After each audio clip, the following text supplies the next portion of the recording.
शककर्ते युगपुरुष छत्रपती शिवाजी महाराज, राजमाता जिजाऊ साहेब,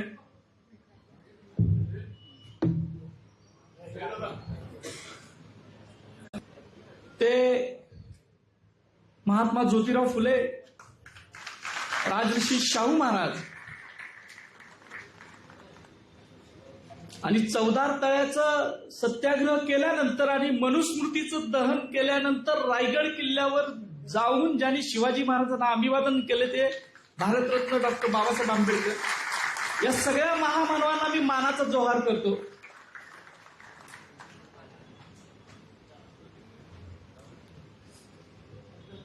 राहत इंदोरींची एक कविता म्हणा, शायरी म्हणा, ती वारंवार मला आठवत असते.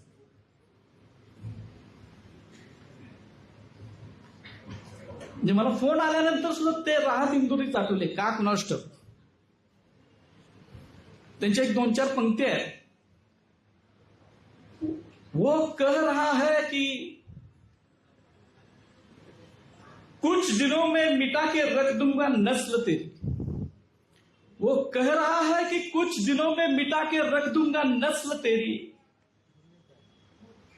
है उसकी आदत डरा रहा है उसकी आदत, इथं थोडस बदल करतो, है उनकी आदत डरा रहे है मेरी फितरत डरा नहीं है मेरी फितरत डरा नहीं हूं. कारण या निडरतेच्या पाठीमागे तुमच्या सगळ्यांची ताकद आहे. कोल्हापूरच्या लाल मातीची आणि पंचगंगेच्या पाण्याची ही ताकद आहे. असे अनेक कुठले कुठले कर येतात, अनेक वेळेला धमक्या वगैरे देत असतात. कुठं त्याची वाच्यता सुद्धा मी करत नाही. पण महिन्याभरापूर्वी माझे मित्र आहेत हर्षल, त्यांना माहित आहे की या फोन यायच्या अगोदर आठवड्याभर काही जमीर जागृत असणारी, म्हणजे स्वतःचं मन जागृत असणारी काही माणसं महाराष्ट्रात आहेत. पोलीस दलात सुद्धा आहेत. त्यांचं नाव नाही मी सांगत, कारण अशी माणसं ओपन केली नसली पाहिजेत असं मला वाटतं. त्यांचा मला फोन आला आणि त्यांनी मला काही गोष्टींचे संकेत देऊन ठेवलेले होते की काही घडू शकतं, काय होतंय ते, काय संकेत दिले तो भाग आलाय ना.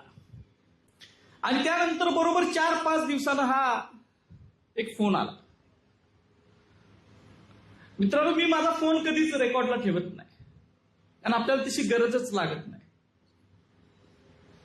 त्या दिवशी फोन आला, त्या दिवशी सुद्धा माझा फोन काही रेकॉर्डला नव्हता. पण फोन रेकॉर्ड करायच्या अगोदर सुद्धा जे काही मिनिटं संभाषण झालं, त्यानंतर मला असं वाटलं की आपण हे रेकॉर्ड केलं पाहिजे, कारण काहीतरी गंभीर विषय हा व्यक्ती बोलतोय. आणि म्हणून मी ते फोन रेकॉर्ड केलं. 12:04 मला फोन आला. त्याच्या अगोदर 2 फोन येऊन गेले. मी पहिला व्हॉट्सअप कॉल कट केला, त्याच्यानंतर एक फोन घेतला, त्यानंतर कट केला, त्याच्यानंतरचा फोन मात्र मी रेकॉर्ड केला. आणि फोन झाल्यानंतर 6 मिनिटं 28 सेकंद आणि त्याच्या अगोदरचं जरासं पुढचं मागचं काहीतरी असेल कम्युनिकेशन, 7-8 मिनिटाचं असेल साधारण. मला असं वाटलं की या शिवरायांच्या महाराष्ट्रात शिवाजी महाराजांच्या बद्दल एवढ्या खालच्या पातळीला जाऊन कोण विचारच करत कसा असेल याची मला अस्वस्थता निर्माण झाली. आणि त्यानंतर मग मी निर्णय घेतला. माझ्या कुणालाही विचारलं नाही, माझ्या सत्सक विवेक बुद्धीला जे पटेल तो निर्णय होता आणि मी तो व्हायरल केला. मला खरं तर व्हायरल सुद्धा करता येत नव्हतं. मी माझ्या एका मित्राला पाठवलं, त्याला रात्री उठवलं, त्याला सांगितलं की बाबा हे जोडून दे, मला येत नाही हे करायला. त्यानं दिला आणि मग मी तो पहाटे व्हायरल केला फोन. माझी अपेक्षा नव्हती की महाराष्ट्र, त्यात मी एक वाक्य मुद्दाम म्हणून लिहिलेलं होतं माझ्या त्या पोस्टमध्ये, की हे ऐकल्यानंतर तरी झोपलेला मराठा बहुजन समाज जागा होतोय काय मला पाहायचं होतं. आणि खरोखर शिवरायांचं रक्त महाराष्ट्रामध्ये अजून जिवंत आहे याची प्रचिती मला आली. कारण या गेल्या 10 वर्षामध्ये व्यक्त होणं, बोलणं, तुम्ही बघा महाराष्ट्राचं समाज जीवन काढा, किती लोक धाडसानं बोलतात बघा. आमच्या इथं आहेत, किरणराव आहेत, विजयराव चोरमारे सर आहेत. अशी हाताच्या बोटावर 10 जी बोट आहेत ना, तेवढी सुद्धा लोक तुम्हाला सापडणार नाहीत की जी धाडसानं बोला लागलेत. सत्य मांडायची हिंमतच ठेवायची नाही, अशा पद्धतीनं एक रचना करून सगळ्या भारतभर काम चालू आहे. आणि त्याच्यातूनच आपल्याला माहित आहे की पानसरे अण्णांच्या ज्या पद्धतीनं त्यांनी खून केला, मारेकरीच सापडत नाही. दाभोळकर सरांचा केला, कलबुर्गी आहे, गौरी लंकेश आहेत, अनेक आहेत. आपण महाराष्ट्रात राहतो, आपल्याशी संबंध महाराष्ट्र कर्नाटकाचे म्हणून समजतंय. भारतभरामध्ये काय काय झालंय याचा जरासा आपण आढावा घेतला तर अत्यंत भयान परिस्थिती यांनी करून ठेवलेली होती. आणि दहशत, भीती घालणं, डर पैदा करणं ही त्यांची जी काय सनातनी चाल आहे. त्या भीती हे सगळ्यात मोठं भांडवल एका विशिष्ट प्रवृत्तीचं आहे. ती आत्ताची नाही आहे, ती प्राचीन काळापासून टप्प्याटप्प्यानं चालत आलेली आहे. खरं तर यांना भ्यायची काहीच गरज नाही. कारण ज्या वेळेला आपण ठामपणे शड्डू ठोकून यांच्यासमोर मैदानात उभं राहतो, त्यावेळेला कसा कोरटकर पळत होता तेलंगणापासून मद्रास पर्यंत, तसं शेपूट लावून पळून जाणारी औलाद आहे. त्यामुळं यांना घाबरायची गरज नाही. आणि ठामपणे मैदानात आपण उभा राहिलो, ही विचाराची नाव फक्त इथली कोल्हापूरची नाही आहे. आमचे किरणराव नाशिकमध्ये होते, शूटिंग चालू होतं, रात्री 10ला शूटिंग संपलं. ते त्या फक्त या विचारासाठी इथं नाशिक पासून आजचा प्रवास करून आले. मला सुद्धा वाटत नव्हतं की मी कोल्हापूरचा आहे, कोल्हापुरात आपल्याला आपले मित्र आहेत, पुरोगामी कोल्हापूर आहे, शाहूराजाचं कोल्हापूर आहे, आपल्याला सपोर्ट कोल्हापुरात मिळेल. नागपूरमध्ये 1100 किलोमीटर लांब नागपूर आहे. तिथं या एका अत्यंत साध्या सामान्य इतिहासाच्या अभ्यासकासाठी हजारोच्या संख्येनं माणसं उभी राहिली. ही ताकद, निडरतेची ताकद आहे असं मला वाटतं. आणि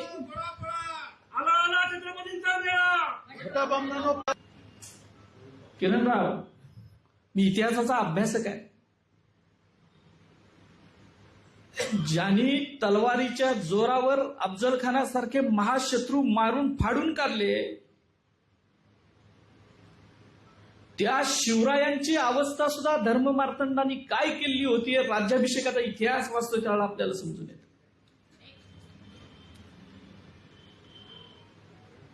आणि माझी एक सवय आहे, मी कधीच कुठलीच गोष्ट पुराव्याशिवाय बोलत नाही, सांगत नाही. आणि म्हणून खूप मोठी यंत्रणा कामाला लावली तरी मी मांडलेलं सत्य त्यांना खोडता येत नाही. कारण सत्यमेव जयते हे ब्रीद आहे. आणि शाहू महाराजांची मुद्रा आहे की सत्यच सत्यम. राजर्षी शाहू महाराजांच्या मुद्रेचं जे बोधवाक्य आहे ते सत्यच सत्यम आहे, ते कायम आपल्या डोक्यात असतं. आता फोन का आला? तत्कालिक कारण जे घडलं ते छावा या सिनेमाचं घडलं. तत्कालिक कारण घडलं हे खरं तर मी माझे अनेक मित्र मैत्रिणी कायम बोला, कशाला 17 वेळा तुम्ही कशाला अंगावर घेताय, वाघ नाहीत, हे नाहीत, ते नाहीत, गप आपलं इतिहासाचं संशोधन करा, गप बसा, सुखानं खायला मिळतं खावा, अशी भूमिकेत सांगत. सरांनी प्रश्न विचारले, मी उत्तर दिली. जे काय फॅक्ट्स आहेत त्या मी मधून शिर्क्यांना खलनायक दाखवण्याचं काम हा सिनेमा करतो, हे आम्ही त्यातनं सांगितलं. जर शिर्के खलनायक खरंच असते तर छाचीटोपपणे मी सांगितलं असतं की नाही, संदर्भ असे सांगतात की शिर्क्याने गद्दारी केली, पण संदर्भ सांगत होते वेगळेच. संदर्भ सांगत होते की संभाजी महाराजांना पकडून कुणी दिलं, हे अस्सल संदर्भ लोकांसमोर माझ्या अगोदर अनेक जणांनी आणले. फक्त आता सोशल मीडियाचं जग असल्यामुळं सामान्य लोकांपर्यंत ते मी सांगितलेलं जास्त पोचलं, आणि त्यामुळं ज्यांनी संभाजी महाराजांचा त्यांच्या हयातीत बदनामीचा प्रयत्न केला, ज्यांनी शंभूराजांना पकडून औरंगजेबाकडे दिलं, ज्यांनी शंभूराजांना विष घालून मारायचा प्रयत्न केला, आणि शंभूराजे गेल्यानंतर सुद्धा नाटकातून, सिनेमातून, कथा कादंबऱ्यातून या अत्यंत पराक्रमी, अत्यंत विद्वान आणि अत्यंत समतावादी असणाऱ्या, मी हा शब्द मुद्दाम वापरतोय कारण शंभूराजे समतावादी का होते याचा इतिहास दाखला देतोय. संभाजी महाराजांनी शिवाजी महाराजांच्या राज्याभिषेकाच्या वेळेला ज्या धार्मिक अडचणी होत्या त्यातून मार्ग काढला. गागा भटांच्या बरोबर बसून ते राज्याभिषेक पोथी जी निर्माण झाली, आणि त्यानंतर गागा भट यासारखा विद्वान, जो काशीचा महापंडित ज्याला म्हटलं जातं, त्यानंतर त्या गागा भटानंच संभाजी महाराजांना एक ग्रंथ अर्पण केलाय, त्याचं नाव आहे समनयन. आणि संभाजी महाराजांची बदनामी का, हे ते समनयन मधलं शेवटचे जे काही 2-4 श्लोक आहेत ते वाचल्यानंतर समजतंय की त्यावेळेला शंभूराजांनी वेदमंत्राचा अधिकार हा सर्व वर्णांना दिलेला होता, असं स्पष्ट त्यात लिहून ठेवलं. हजारो वर्षातली ही क्रांती आहे. त्यानंतर बघताय तुम्ही सातारच्या प्रतापसिंह महाराज, त्यानंतर राजर्षी शाहू महाराज, बडोद्याचे सयाजीराव गायकवाड महाराज, यांना सुद्धा या आधुनिक काळातली माणसं, इंग्रजांच्या काळात, इंग्रजांच्या गुलामगिरीमध्ये आपला देश होता त्यावेळेला सुद्धा तो अधिकार द्यायला तयार नव्हती. आणि म्हणून पंचगंगेच्या तीरावर शाहू महाराजांच्याच आपल्या मदतीवर जगणारा, दिलेल्या भिक्षेवर जगणारा एक यत्कंचित भिक्षुक भट शाहू महाराजांना शूद्र म्हणत होता. आणि संभाजी महाराज त्याच्या अगोदर 250 वर्ष 300 वर्ष सांगत होते की हा सगळा अधिकार सर्व वर्णांना नाही, फक्त क्षत्रियांना, ब्राह्मणांना नाही, तर सगळ्या वर्णांना. ही ती समतेची नीती संभाजी महाराजांची होती. आणि संभाजी महाराजांनी नुसती ते ग्रंथात नोंद करून ठेवलेली नाही. ज्या वेळेला संभाजी महाराजांना विष घालून मारायचा प्रयत्न झाला आणि स्वराज्य हजारो मावळांच्या रक्तातून तयार झालेले स्वराज्य, त्यागातून तयार झालेले स्वराज्य, या स्वराज्याचं सगळं तयार झालेलं स्वराज्य हे अण्णाजी दत्तो आणि त्यांची जी काही कंपू होती, सगळा कटवाली मंडळी, ही सुलतान अकबराकडं, सुलतान अकबर म्हणजे औरंगजेबाचा बेटा, तो औरंगजेबासंग बंड करून संभाजी महाराजांच्या आश्रयाला आला. आणि ही मंडळी स्वराज्याच्या अष्टप्रधान मंडळामध्ये असणारी मंडळी स्वराज्य हे अकबराच्या पायावर घालायला तयार झाली फक्त शंभूराजांच्या द्वेषासाठी. आणि मग संभाजी महाराजांनी त्यांना हत्तीच्या पायी देऊन चिरडून मारलं.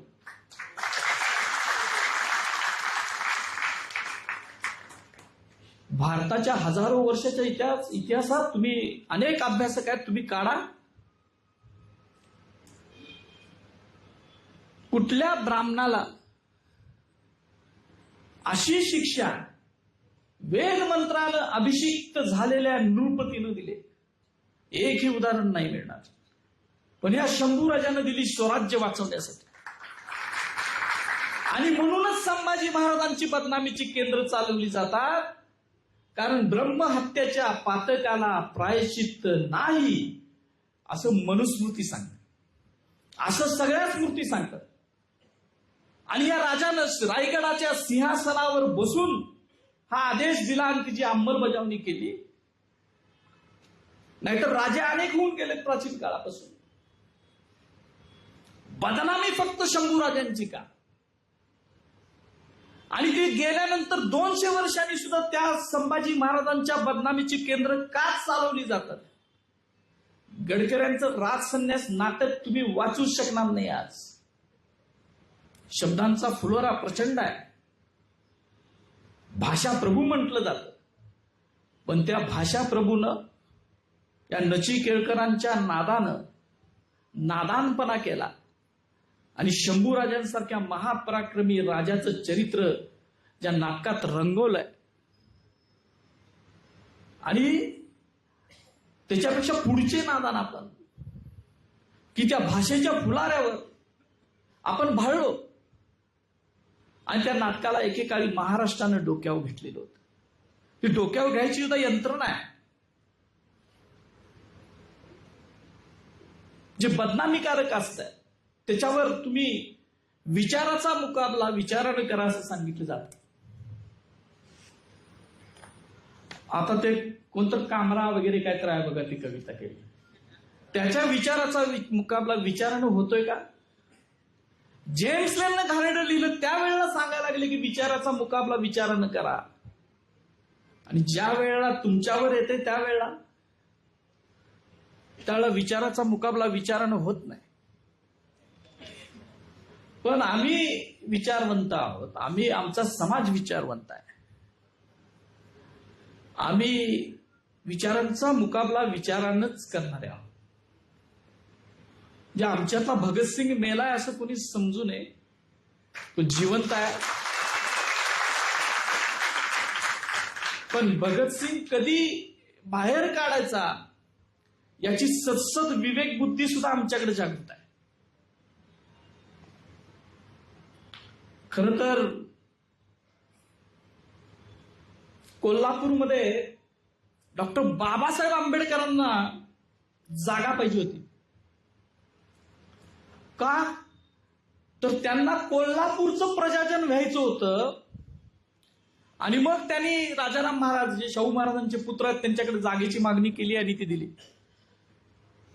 बाबासाहेब आंबेडकरांसारख्या त्यावेळेला ते भारतीय स्तरावरचं नेतृत्व करत होते, म्हणजे भारताचं नेतृत्व करत होते. अशा व्यक्तीला आपल्या कोल्हापूरचं प्रजाजन व्हावं, छत्रपतींचं प्रजाजन व्हावं असं वाटत होतं. कारण खऱ्या अर्थानं ही भूमी ही शाहू महाराजांनी अत्यंत हाल कष्ट त्याग सोसून ही समता भूमी केलेली होती. आणि म्हणून बाबासाहेबांसारख्या महामानवाला सुद्धा वाटलं की आपण ब्रिटिशांच्या इलाक्यात राहिलं नसलं पाहिजे, आपण कोल्हापूरच्या छत्रपतींचं प्रजाजन झालं पाहिजे. पण शाहू महाराजांना काय हाल सहन करावे लागले याची 2-3 उदाहरणं फक्त मी देणार आहे.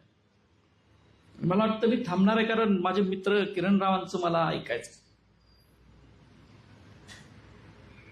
खूप कमी लोकांना आपला इतिहास माहीत असतं. आपल्या कोल्हापूरकरांना तरी तो आपला इतिहास माहीत झाला पाहिजे याच्यासाठी मी काही उदाहरणं देतो.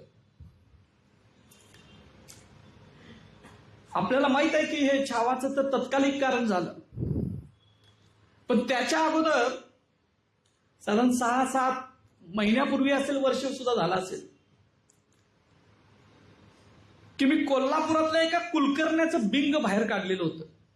जास्त फेमस झालं ते त्यांच्यात झालं, आपल्यात नाही झालं. कारण मी एक फेसबुकला एक पोस्ट लिहिली, अफजल खानाचा दडवलेला पाचू म्हणून. आता हा ते अनेक व्हायरल झालं, त्याला शेकडो व्ह्यूज मिळाले, मला फोन बिल सुद्धा आले त्याच्यावर. आता ते मी का लिहिलं तर तुम्हाला कुणाला माहित आहे काय मला माहित नाही, तुम्ही वाचणारे येतात, आमचा गौरव बिवरव आलाय तारदाळ म्हणून त्याला माहित असेल की अफजल खानाचा एक वकील कृष्णाजी भास्कर कुलकर्णी तुम्हाला माहित आहे, तो त्याच्याबरोबर गेलेला होता. पण अफजल खानाचा दुसरा जो वकील आहे तो या कोल्हापूरचा कुलकर्णी होता, त्याचं नाव आहे नारो विश्वनाथ कुलकर्णी. आणि ही गोष्ट इतिहासाच्या कागदपत्रातून आहे. गहकरेंसारख्या एका संशोधकानं ती जी 25 फारसी परवाने छापलेली आहेत, मी फक्त ते एक पोस्ट लिहिली आणि ती लोकांसमोर आणली. आता त्याच्यात मी चुकीचं काय बोललो, त्यावेळेला सुद्धा त्यांचा तिळपापड झाला. आता तुम्ही काय घाण केलेली आहे ती सांगायची सुद्धा नाही का? आम्ही आमच्या खंडोजी खोपड्याचं सांगतो ना, त्याचे हात पाय तोडले म्हणून. पिसाळ महाराजांचं तर सांगतो आम्ही, सूर्याजी पिसाळाचं. महाराज सांगतो का नाही सांगत? महाराज स्वतः सांगतो. अहो तुमचं नाव सुद्धा घ्यायचं नाही, असं कसं होईल? आमचं काम आहे इतिहासाचे अभ्यासक म्हणून, जे आहे ते आम्ही सांगणार.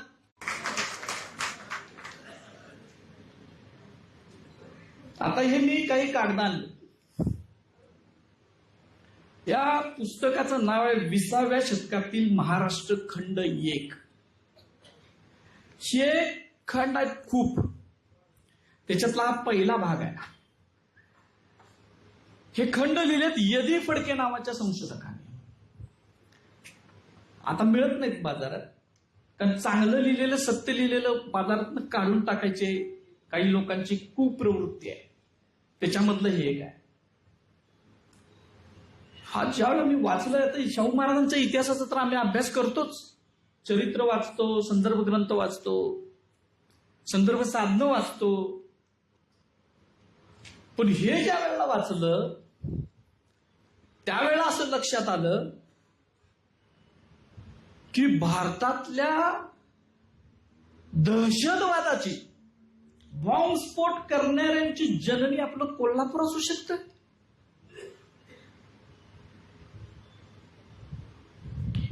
आणि कोल्हापूर मधलेच, आता कुणाकुणाची नावं सांगायची, परत म्हणणार तुम्ही जातीयवादी झाला का काय. पण आता ही जी लिहिलेलीच नाव आहे तर माझ्या हे नाही. सेनापती बापट तुम्हाला माहित आहे, आपण सगळ्यांचा ऐकतोय. पहिला बॉम्ब निर्मिती करणारा माणूस कोण असेल, सेनापती बापट. आणि त्यांचं नाव गोविंद पांडुरंग बापट. हे पुण्याचे होते. त्यांचा पुतळा खरा आपण इथं लावून ठेवला, का लावलाय मला माहित नाही. तर ह्या पुण्याच्या बापटाने बॉम्ब कसा तयार करायचा याचं प्रशिक्षण घेतलेलं होतं. खूप आहे, वाचत नाही मी कधी, तर नंतर त्याच्यावरच बोलतो सगळ्यात. आणि हा बॉम्ब तयार करायचं प्रकरण जे आहे ते कोल्हापुरातल्या दामू जोशी नावाच्या एका अतिरेक्याला त्यांनी सांगितलं. आता हा दामू जोशी हे खूप प्रसिद्ध पात्र आहे शाहू महाराजांच्या इतिहासातलं. ह्या दाम्यानं काय केलं, शाहू महाराज त्याला दाम्या म्हणायचे, मी नाही, शाहू महाराज म्हणायचे. तर ह्या दाम्यानं काय केलं की ह्या बापटाकडचे बॉम्ब घेतले आणि 1908 मध्ये शाहू महाराजांच्या कन्या राधाबाई उर्फ अक्कासाहेब महाराज, ज्यांच्या नावानं राधानगरी हे गाव वसलंय, त्यांचं लग्न होतं. त्या जुन्या राजवाडा, आता ज्याला आपण जुना राजवाडा म्हणतो, त्या जुन्या राजवाड्याच्या प्रांगणात ते लग्न होणार होतं. तर ह्यांनी तिकडून 2 बॉम्ब फिरकीच्या तांब्यातले मागवले.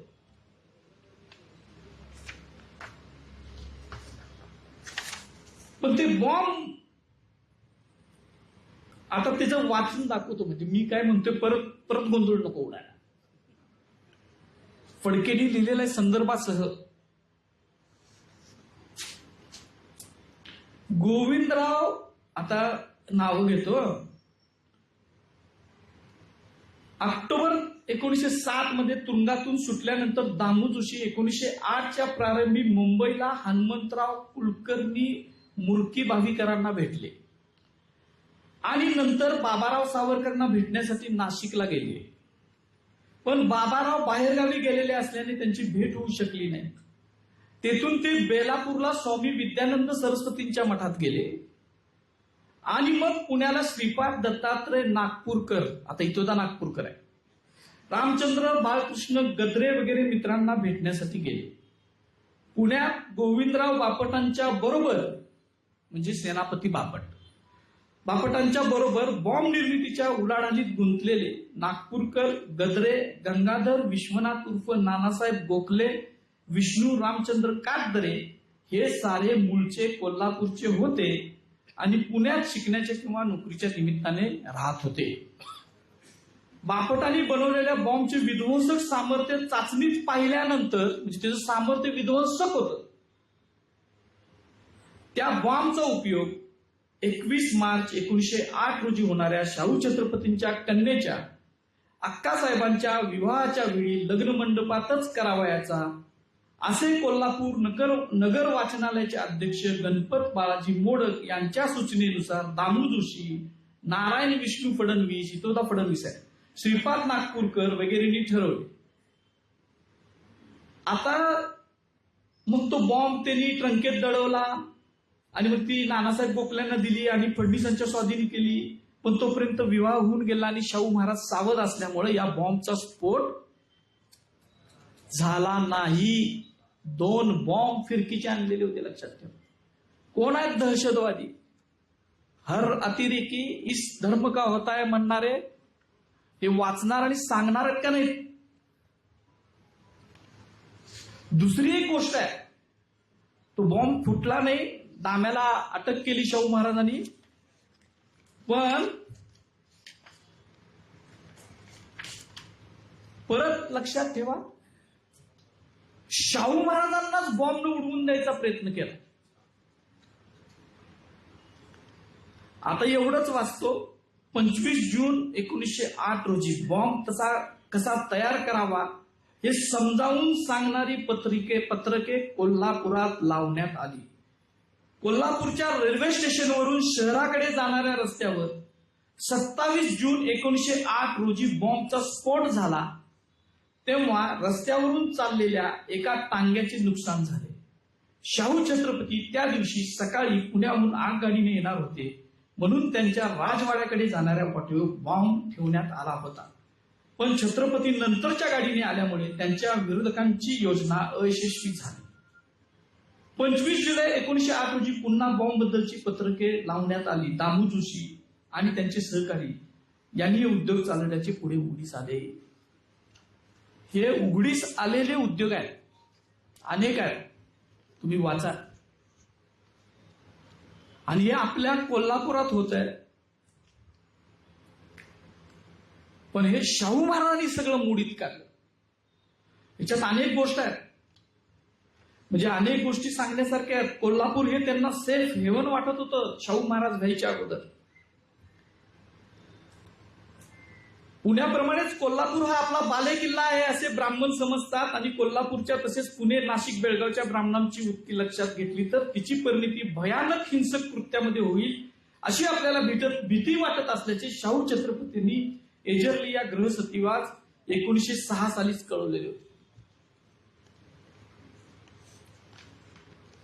शाहू महाराजांच्या काळातली परिस्थिती, शाहू महाराजांनी, भास्करराव जाधवांनी, दाजी विचारांनी, डोंगऱ्यांनी, त्यावेळच्या सगळ्या सत्यशोधकांनी त्याच वेळेला पलटून टाकलेली होती. म्हणजे या दहशतवाद्यांची दहशत सहन करून त्यांनी लोकांच्या प्रबोधन केलं आणि यांची ही विध्वंसक वृत्तीला आळा घातलेला होता. आज कोल्हापुरात काय परिस्थिती आहे? आज सुद्धा दाम्या जोशीचे वारस या नागपूरकरचे वारस, कोल्हापूरकरचे वारस कोल्हापुरात पुन्हा सक्रिय झाले. आपण म्हणतोय कोल्हापूर ही पुरोगामी नगरी आहे, शाहू नगरी आहे, आणि आहे कारण शाहू महाराजांचा विचार हा फक्त महाराष्ट्राला नाही तर देशाला दिशा देणार आहे, याच्याबद्दल काही दुमतच नाही.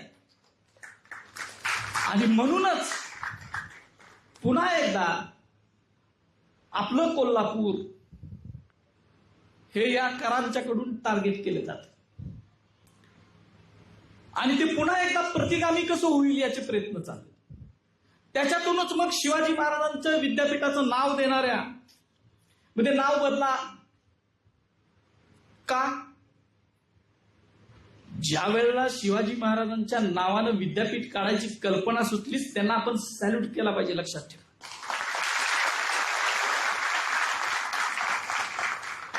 अख्ख्या महाराष्ट्रात कोण माईका नाल उपजलेलं नव्हता त्यावेळेला कोल्हापुरात हे विद्यापीठ आलं. बाळासाहेब देसाई असतील, अनेक मंत्री आहेत, यशवंतराव असतील, हे काही शिवप्रेमी नव्हते.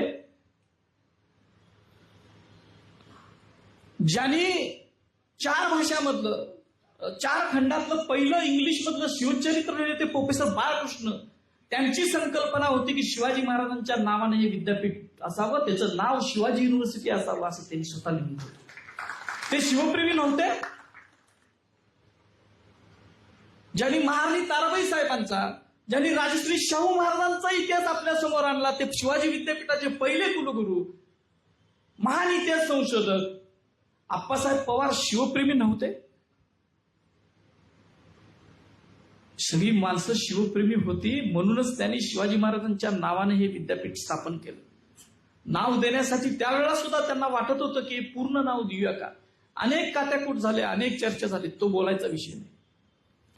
जगातलं कुठलं विद्यापीठ दाखवा की ज्याच्या नावानं ते विद्यापीठ आहे, त्याच्या विद्यापीठाच्या समोर भला मोठा प्रचंड पुतळा उभा केलाय, आणि या शिवप्रेमी माणसाने उभा केलाय. बोलण्यासारखं खूप आहे, मला वाटतं जरा वेळेपेक्षा जास्तच बोललो.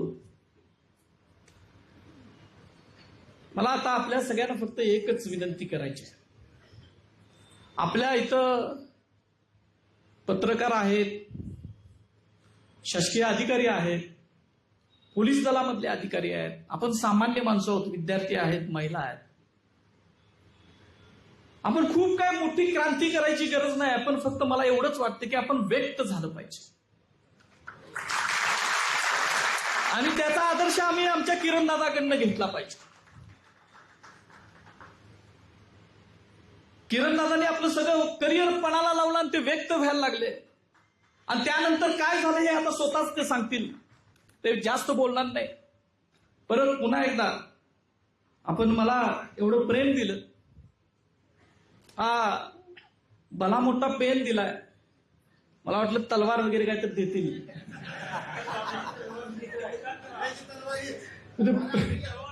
पण त्यांनी पेन दिल्यामुळे माझी जबाबदारी पुन्हा एकदा आता वाढवली. लेखणीची तलवार ही चालणार, मला माहित नाही माझी जीभ तलवारीसारखी चालते का नाही, पण ती सुद्धा चालणार. असे किती धमक्या येऊ देत, असे काय वाटेल ते करू देत, माझ्या ईडी लावण्यासारखं माझ्याकडे काहीच नाही.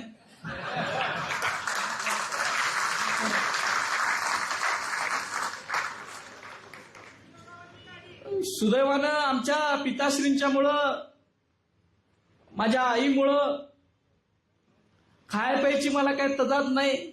माझे दोन्ही भाऊ सक्षमपणे उद्योग करून आहेत, कसलाही 2 नंबरचा धंदा नाही. आणि त्यामुळं जो सत्य इतिहास आहे, जो खरा इतिहास आहे, जे कागदपत्र सांगतात, आणि जो ग्रंथातून आणि कागदपत्रातून या विशिष्ट प्रवृत्तीनं दडवून आणि दडपून ठेवलेला इतिहास आहे, हे सांगायचं काम हा इंद्रजित सावंत वारंवार करणार.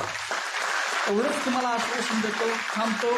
जय हिंद, जय महाराष्ट्र, जय भीम.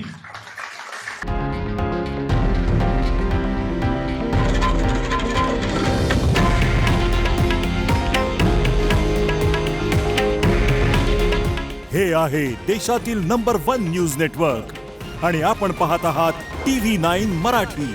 काळजी तुमची, हित महाराष्ट्राचं.